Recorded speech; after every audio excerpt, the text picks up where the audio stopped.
12일 새벽 방송계 내부에 이상한 기류가 흘렀다. JTBC가 돌연 장시원 PD의 하이브리드 중계 전략을 정면 비판하는 리포트를 내보내면서다. 시청자를 기만하는 이중 구조, 돈을 우선시한 불투명한 편성이라는 자극적인 문구가 반복됐다. 그날 밤 방송 관련 온라인 커뮤니티와 내부 단체 채팅방은 순식간에 불이 붙었다. 하지만 정작 당사자인 장시원 PD는 침묵 대신 웃음으로 응답했다. JTBC의 공격이 있던 다음 날 그는 한 매체와의 비공식 인터뷰에서 짧게 말했다. 모두가 예상한 반응이었죠. 다만 이번엔 제가 먼저 계산했습니다. 그 한마디는 곧 폭탄이 되었다. 하이브리드 전략이라는 단어가 본격적으로 언론의 헤드라인을 장식했고 방송계는 두 갈래로 갈라졌다. 일부는 JTBC의 비판은 정당하다고 했고 다른 쪽은 장시원의 방식이 차세대 방송 모델이 될 것이라며 옹호했다. 그 중심에는 한 가지 질문이 남았다. 왜 장시원 PD는 공격을 받으면서도 웃었을까? 그가 준비한 일정표 12일 유료 중계 19일 TV 공개에는 단순한 전략 이상의 의미가 숨겨져 있었다. 그리고 그날 밤 아무도 몰랐던 또 다른 움직임이 있었다. 일부 관계자들은 JTBC의 리포트는 계획된 공격이었다고, 또 어떤 이는 그보다 더 큰 세력이 움직이고 있었다고 말한다. 진실은 아직 어둠 속에 묻혀 있지만 한 가지는 분명했다. 그날 이후 한국 방송계의 질서는 완전히 달라졌다. JTBC의 리포트가 방송된 지 불과 3시간 만에 업계는 이미 양분됐다. 누군가는 공정한 비판이라 했고 또 다른 누군가는 정치적 공격이라 단언했다. 하지만 정작 장시원 PD는 한마디도 하지 않았다. 그가 움직이지 않았음에도 뉴스의 방향은 이미 그의 이름을 중심으로 회전하고 있었다. JTBC의 공격은 예고되어 있었다. 12일 새벽 리포트의 문장은 이례적으로 직설적이었다. 시청자를 대상으로 한 유료 중계, 불투명한 편성 과정, 내부 반발에도 불구하고 강행된 일정. 마치 누군가가 의도적으로 문제를 만들어내려는 듯한 뉘앙스였다. JTBC 내부의 한 관계자는 익명을 전제로 말했다. 그 리포트는 단순한 취재물이 아니었어요. 위에서 각 잡고 준비한 거였죠. 그 위가 누구를 가리키는지는 아무도 명확히 말하지 않았다. 하지만 업계에서는 이미 오래전부터 JTBC와 장시원 PD 사이의 긴장감을 알고 있었다. 그는 오래전부터 콘텐츠 독립 모델을 주장하며 방송사의 수익 구조와 편성권을 분리해야 한다고 목소리를 높여왔다. 그런 그의 행보가 결국 거대 방송사들의 심기를 건드린 것이다. 하이브리드 전략의 진짜 의미. 표면적으로 장시원 PD의 하이브리드 전략은 단순했다. 12일엔 유료 온라인 중계로 수익을 확보하고 19일엔 무료 TV 송출로 대중 접근성을 넓히는 방식. 하지만 그 단순함 속에는 철저히 계산된 데이터 실험이 숨겨져 있었다. 그는 JTBC나 공중파 방송이 제공하지 않는 자체 시청률 측정 시스템을 테스트 중이었다. 기존 방송사가 시청률 회사에 의존하는 동안 장시원 PD는 유료 무료 구간을 분리해 실제 체류 시간, 과결제 전환율을 직접 분석하려 했다. 즉, 그는 방송사가 아니라 알고리즘을 상대로 싸우고 있었던 것이다. 이 실험이 성공하면 방송사는 더 이상 시청률 5%에 목숨 걸지 않아도 된다. 프로그램의 진짜 가치는 누가 끝까지 봐왔는가, 얼마나 자발적으로 결제했는가로 재편된다. 장시원 PD의 계산은 냉철했다. 그는 이미 시청률의 시대는 끝났다고 선언해온 인물이었다. JTBC가 두려워한 건 전략이 아니라 독립. JTBC가 가장 민감하게 반응한 부분은 돈이 아니었다. 그들이 두려워한 것은 방송 권력의 분산이었다. 만약 장시원식 모델이 성공한다면 대형 방송사는 콘텐츠 생산자 위에 군림할 수 없게 된다. 광고주 중심의 구조가 흔들리고 플랫폼의 힘이 콘텐츠 제작자에게 넘어간다. 그건 곧 방송 권력의 해체를 의미했다. 그래서 JTBC의 리포트는 단순한 비판이 아니라 경고였다. 우리가 아직 너를 감시하고 있다. 그리고 장시원 PD는 그 경고를 비웃듯 오히려 스스로의 채널에 리포트 일부를 재편집해 올렸다. 영상의 제목은 단 한 줄이었다. 공격은 환영이다. 그건 이미 내가 예측한 시나리오니까. 그 한 문장이 모든 걸 바꿨다. 그 순간 JTBC는 공격자가 아니라 반응하는 쪽으로 전락했다. 언론은 더 이상 문제의 근원을 묻지 않았다. 대신 장시원이 왜 이렇게 여유로운가에 집중했다. 내부 회의록에 남은 한 문장. JTBC 내부 회의록 일부가 언론에 유출되면서 상황은 더욱 복잡해졌다. 그 문장엔 이렇게 적혀 있었다. 그의 일정은 단순한 방송 계획이 아니라 우리 체제에 대한 도전이다.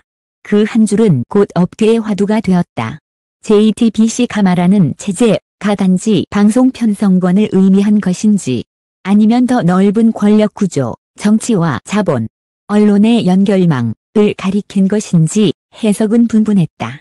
그날 저녁 장시원 PD는 공식석상의 모습을 드러냈다. 기자들이 몰려들었지만 그는 짧게 웃으며 말했다. JTBC가 문제라고요? 아니요. 문제는 누가 그 뒤에 있는가, 예요. 그 말이 던져진 순간 회견장은 순식간에 정적에 잠겼다. 기자들의 시선은 일제히 서로를 향했다. JTBC 뒤에 누가 있는가, 그 질문은 단 한 번도 기사로 쓰이지 않았다. 그러나 모든 사람은 이미 알고 있었다. 이건 단순한 프로그램 논란이 아니라 한국 방송계 권력 구조의 균열이었다. -19일의 방송, 이 갖는 의미. 19일 JTBC의 예상을 뒤엎고 장시원 PD의 프로그램은 정규 TV에서 그대로 방송됐다. 시청률은 단 4.6%, 그러나 실시간 댓글과 반응률은 JTBC의 3배였다. 그날 밤, 한 제작진이 SNS에 짧게 남긴 글이 화제가 됐다. 우리는 시청률을 잃었지만 시청자를 얻었다. 그 한 문장은 JTBC가 두려워하던 바로 그 문장이었다. 그리고 그날 이후 방송계는 더 이상 예전의 질서로 돌아가지 않았다. 광고주들은 장시원 모델을 주목하기 시작했고 일부 중견 PD들은 그를 첫 번째 독립자라 불렀다. 하지만 정작 장시원 PD는 그 모든 찬사에 침묵했다. 그의 주변 사람들은 입을 굳게 다물었고 프로그램 내부 자료는 외부에 공개되지 않았다. 모두가 그의 다음 행보를 기다리고 있었지만 정작 그는 그날 이후 어디에도 나타나지 않았다. 19일 밤 방송이 끝난 직후 방송국 내부는 이상하리만큼 조용했다. 보통 이 정도의 화제성이면 회식이라도 열릴 법했지만 그날은 그 누구도 입을 열지 않았다. 제작진은 무언가를 기다리고 있었다. 그 무언가가 오기까지 아무도 퇴근하지 않았다. 그날 신호가 끊겼다. 9일 오후 10시 47분 프로그램 마지막 엔딩 화면이 송출되던 순간 메인 서버와 백업 서버의 연결이 동시에 끊겼다. 일시적인 장애로 볼 수도 있었지만 이상한 건 로그였다. 누군가 의도적으로 접속 기록을 지운 흔적이 남아있었다. 방송국의 팀은 즉시 복구에 나섰지만 이미 너무 늦었다. 그날 밤 11시 장시원 PD의 휴대전화 역시 꺼져 있었다. 마지막 위치 기록은 방송국 인근 주차장. CCTV에는 그가 검은 승용차에 타는 모습이 포착되었지만 차의 번호판은 끝내 식별되지 않았다.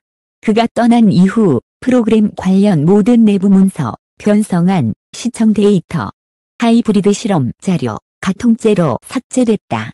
JTBC 내부에서 나온 익명 제보. 며칠 뒤 한 제보 메일이 기자단에 동시에 도착했다. 보낸 사람의 이름은 없었지만 메일 서두에는 이렇게 적혀 있었다. -19일 밤, 우리는 진짜 방송을 본 게 아닙니다. 메일에는 방송 송출 당시의 내부 스크린샷이 전부돼 있었다. 정식 송출본과 비교해보니 미세한 차이가 있었다. 한 장면, 47분 10초 부근, 화면이 순간적으로 흔들리며 배경의 모니터에 보이지 말아야 할 문장이 떠 있었다. 이건 아직 끝나지 않았다. 그 문장은 송출 기록에 존재하지 않았다. JTBC는 편집 오류라고 해명했지만 내부 기술진은 고개를 저었다. 그건 실수로 들어갈 수 있는 위치가 아닙니다. 누군가 일부러 넣은 겁니다. 그날 이후 방송계는 술렁였다. 시원이 마지막으로 남긴 메시지가 아니냐는 추측이 돌았다. 그의 이름은 포털 실시간 검색어 상위권에 며칠간 머물렀다. 하이브리드 전략의 마지막 단계. 사라지기 전 장시원 PD는 동료 몇 명에게 의미심장한 말을 남겼다고 한다. 진짜 하이브리드는 아직 시작도 안 했어요. 말의 뜻을 아는 사람은 아무도 없었다. 하지만 이후 확인된 바에 따르면 그는 방송 전날 JTBC 외부 서버에 또 다른 송출 신호를 등록해 두었다. 즉, 공식 송출망과 별개로 독립된 송출 채널을 준비하고 있었던 것이다. 일종의 이중 방송 구조, JTBC의 송출망을 이용하면서도 데이터를 전혀 다른 곳으로 보내는 방식이었다. 그 데이터의 목적지는 지금까지도 밝혀지지 않았다. 단 한 가지 확인된 것은 19일 방송 직후 익명 플랫폼에서 47초짜리 영상이 잠깐 업로드되었다는 사실이다. 그 영상은 곧 삭제됐지만 몇몇 누리꾼이 복원에 성공했다. 영상 속에서 장시원 PD는 카메라를 정면으로 바라보며 짧게 말했다. 이건 방송이 아니라 선언입니다. 후 화면은 검게 변했고 이내 사라졌다. 그게 그가 남긴 마지막 영상이었다. JTBC의 침묵 그리고 권력의 그림자. 사건이 커지자 JTBC는 공식 입장을 발표했다. 모든 논란은 근거 없는 추측이며 장시원 PD의 개인 일정은 우리와 무관하다. 하지만 그 다음 날 JTBC 내부 인사 이동이 단행됐다. 리포트를 제작했던 기자 이명과 변성구 부장이 동시에 보직 해임됐다. 업계에서는 이를 조용한 입막음이라 불렀다. 정확히 무슨 일이 있었는지는 알 수 없었지만 JTBC는 내부적으로 -19일을 언급 금지 지침을 내렸다고 한다. 심지어 직원들 사이에서는 -19일 파일이라 불리는 USB 하나가 존재한다는 소문까지 돌았다. 이 파일에는 방송 당시의 원본 영상, 삭제된 로그, 그리고 장시원이 남긴 메모가 담겨 있다고 했다. 그 진위는 아직 확인되지 않았지만 누군가는 이렇게 말했다. 그 파일이 공개되면 방송의 주인이 누군지 모두 알게 될 겁니다. 그가 사라진 이유. 장시원 PD의 행방은 지금까지도 미스터리다. 한 언론은 그가 해외로 떠났다고 보도했지만 출입국 기록은 없었다. 또 다른 소식통은 그는 여전히 국내에 있다고 말했지만 그 또한 확인되지 않았다. 그의 가까운 지인은 이렇게 증언했다. 시원이는 항상 언론은 진실을 말하지 않는다고 했어요. 그래서 그는 방송을 버리고 직접 진실을 송출하려 했던 거예요. 그가 만든 하이브리드 전략은 결국 단순한 방송 실험이 아니라 언론 구조에 대한 도전이었다. JTBC는 그 도전을 체제 붕괴의 씨앗으로 봤고 그가 사라진 건 어쩌면 필연이었다. 그리고 다시 켜진 화면. 한 달 후 JTBC 본사 맞은편 대형 스크린에 갑자기 낯익은 영상이 송출됐다. 검은 화면 위 천천히 떠오르는 문장. 모든 방송은 감시당한다. 하지만 진실은 언제나 틈새로 새어나온다. 사람들은 놀라서 발걸음을 멈췄다. 누군가는 장시원 PD의 복귀 신호라고 했고 또 다른 이는 그의 마지막 저항이라 불렀다. 영상은 단 10초 만에 사라졌다. 가 송출했는지 어떤 경로였는지 아무도 알 수 없었다. 다만 한 가지, 그날 밤 JTBC 본사 전광판에 켜진 불빛이 새벽까지 꺼지지 않았다는 사실만이 기록으로 남았다. 12월 초, 언론계에 다시 이상한 소문이 돌기 시작했다. -19일 파일이 존재한다는 증거가 드디어 나왔다는 것이다. 그 파일은 한 니트 포럼의 익명 게시글을 통해 세상에 공개되었다. 게시물의 제목은 단 한 줄이었다. 장시원이 남긴 마지막 방송입니다. 파일을 열자 화면은 완전히 검은색이었다. 그 위에 희미하게 흰 글씨가 나타났다. 당신이 보고 있는 이 방송은 누가 만들어내고 있습니까? 후 카메라가 천천히 돌아가며 익숙한 얼굴 하나를 비췄다. 바로 장시원 PD였다. 침착하게 말을 이어갔다. TBC는 적이 아닙니다. 그들도 나처럼 누군가의 시선을 두려워합니다. 하지만 이제 우리는 알아야 합니다. 뉴스가 진실을 가리는 순간 방송은 권력의 스피커, 됩니다. 그의 눈빛은 흔들리지 않았다. 19일의 방송은 단 한 번의 실험이었어요. 시청률이 아닌 진실률을 측정하기 위한. 마지막으로 카메라를 응시하며 짧게 웃었다. 그리고 결과는 이미 나왔습니다. 이를 본 사람들은 꺼지지 않습니다. 그 순간 화면은 완전히 꺼졌다. 또 검은 배경 위에 흰 글씨가 떠올랐다. 더 하이브리드 진실은 여전히 송출 중. 2분 47초. 짧았지만 그것으로 충분했다. 그날 이후 JTBC는 공식 입장을 내지 않았다. 다만 내부 직원들에게 -19일 관련 모든 언급 금지라는 문서가 다시 배포됐다. 그러나 세상은 이미 달라져 있었다. 그가 던진 질문은 단순히 방송계의 구조를 넘어 누가 이야기를 만들고 누가 통제하는가 라는 근본적인 문제로 번졌다. 젊은 PD들 사이에서는 장시원을 시스템 밖의 언론인이라 부르며 그의 철학을 담은 독립 채널들이 하나둘 생겨났다. 몇 달 뒤 SNS상에서 익명의 계정이 하나 등장했다. 프로필엔 아무 글도 없었지만 단 한 장의 이미지가 올려져 있었다. 까만 배경 위에 흰 글씨. 방송은 끝나지 않았다.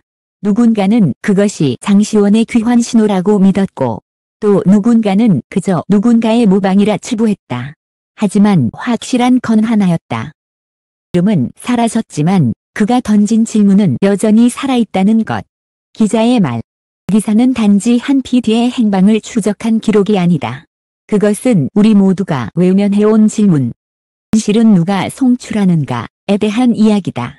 장시원 PD의 흔적을 따라다니며 수많은 사람들을 만났다. 어떤 이는 그를 영웅이라 했고 또 어떤 이는 위험한 반역자라 불렀다. 그러나 그가 남긴 말 한마디만큼은 모두의 기억 속에 남아있다. 방송은 사라질 수 있다.